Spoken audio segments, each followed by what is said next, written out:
के बाद माई से दुख वाली कहतरी इहो विचार करे वाला बात बा कि जौना लड़की के शादी हो गई और नैहर के लोग खुशहाली मनाता आ देवकी रोतरी कौना बात खतरा रोतरी काहे दुना घर के हो भैया काहे दुना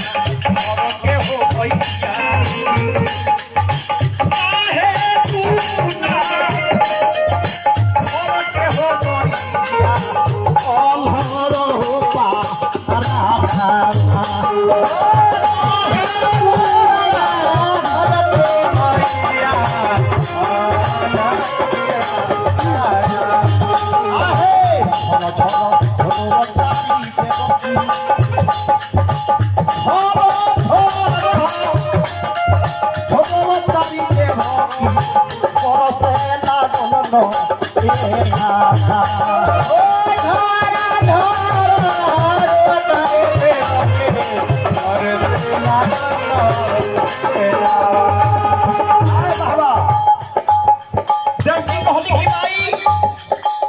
विदाई के पहले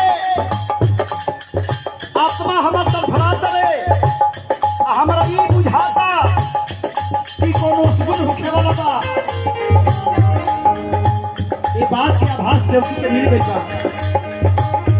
बुझाता कि रास्ता में कोनो काटा आवे ना बा हमरा के केहू घेरता यही बात के माई देवकी अपना माता से कहतरी कौन से पहुंच गई कि हे माता देवकी बहन ठीक कह रही है क्योंकि हमारा भी मन तड़फड़ा रहा है हमारे भी मन में ऐसा लग रहा है कि कोई हमें घेरता है और रोक करके कोई बात हमसे कहता है बाबा देवकी बहन ठीक कहती है गावतारे दिया हो यादो गावतारे दिया हो यादो जितेंद्र भैया हो साजा ओ गावतारे दिया यादो भैया हो ए गावतारे दिया हो भैया हो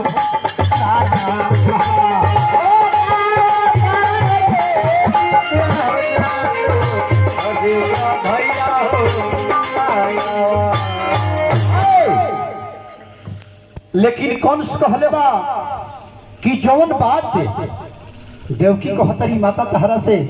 उहे बात हमरो मन में होता बुझाता कि हमारा रास्ता के घेरता आ हमारा से कुछ को होता लेकिन कौन सा कहले कि बहुत देवकी तू ससुराल में जाना कोई तुम्हें कुछ कहता है कोई सताता है कोई दुख देता है तो तू यही बोलना कि मैं कौन से सगी बहन हूँ सगी बहन के जैसे तुमसे मैं प्रेम रखता हूँ बहन किसी से डरना नहीं ना ना ना ना बोलना कोई सताता है तुम्हें ससुराल में तो बोलना कि मैं कंस के बहन देवकी हूँ आ कह के चल दिले बा लेकिन माता कहले बड़ी कि ना ना देवकी ना हे देवकी ससुराल में मर्यादा बाप महतारी की कौन रखता है कौन बेटी तो जैसे कंस कह के चला गया कि किसी से डरना मत यदि कोई तुम्हें सताता है ससुराल वाले अड़ोस पड़ोस घर वाले तो उसके लिए प्रेम है भाव है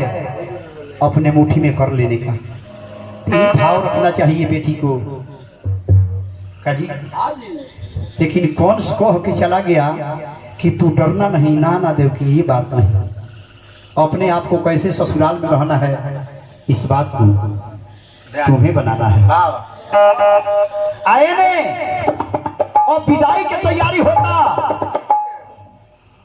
जी है रथ पर बैठौलस बहिन देवकी के आ लेके चल दहलस। आई एगो विदाई के गीत लागल हो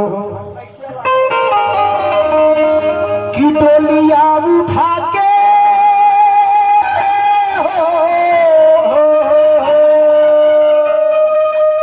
डोलिया उठा के कांधे चलले कहारबा,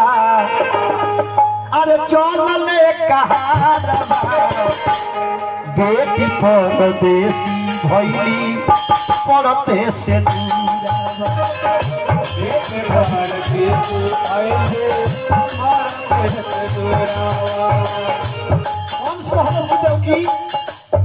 हम तुम्हें सगी बहन की समान जानते हैं, हम ये नहीं जानते हैं कि देवकी हमारे चाचा की तो लड़की होगी ना, चाचा के लड़की की जैसे नहीं जानते हैं। हम जानते हैं कि देवकी हमारा सगी बहन है। आए अपना रथ पर बिठा के तुम्हारे आसान में मैं छोड़ जाऊंगा। डोलिया उठा के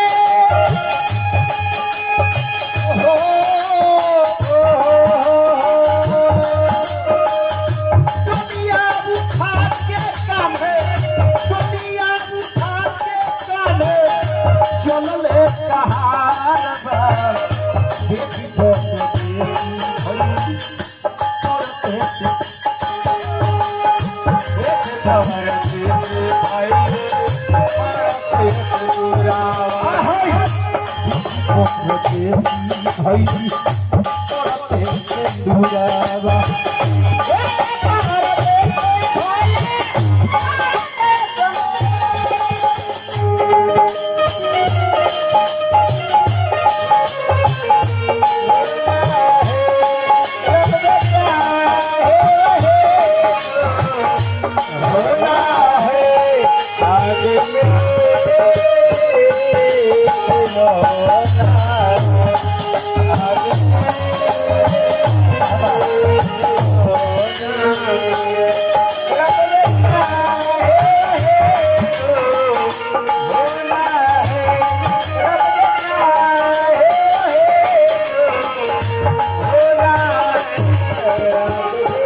कभी दर्शावतनी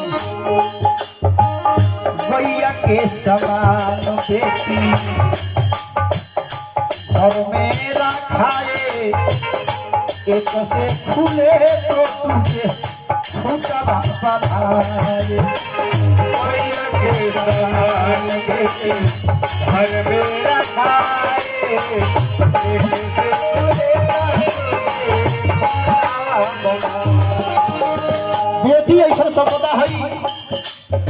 कि जेकरे खूंटा में बांध दे ना कहे कि ना माई ना बाबूजी हमारे के काहे मुझे बांधता रहो। भैया के समान बेटी घर में रखाए, एक से खुले तो तुझे खूंटा बनाए।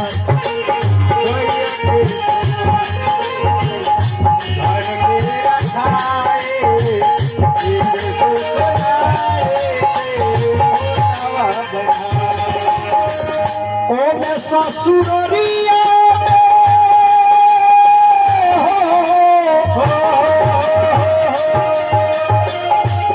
ससुरिया होई खुशहाली,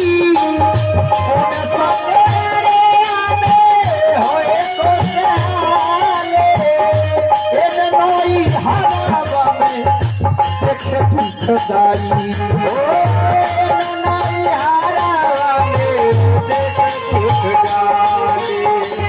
उन्हें ससुराल में खुशहाली बा कि दुल्हन के डोली आवता। आज जो बेटी के विदाई होला चाचा तो नैहर का मौत के वातावरण छा जाला। एने दुखी बा मैं परिवार गजबे निराला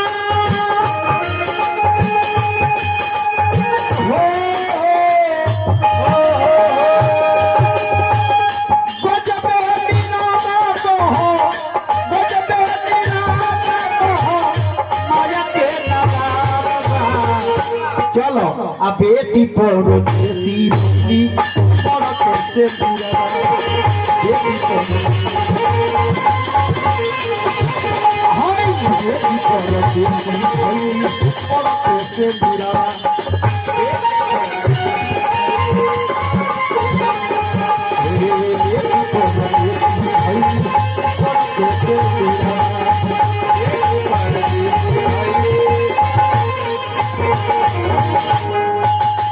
बस आई कौन से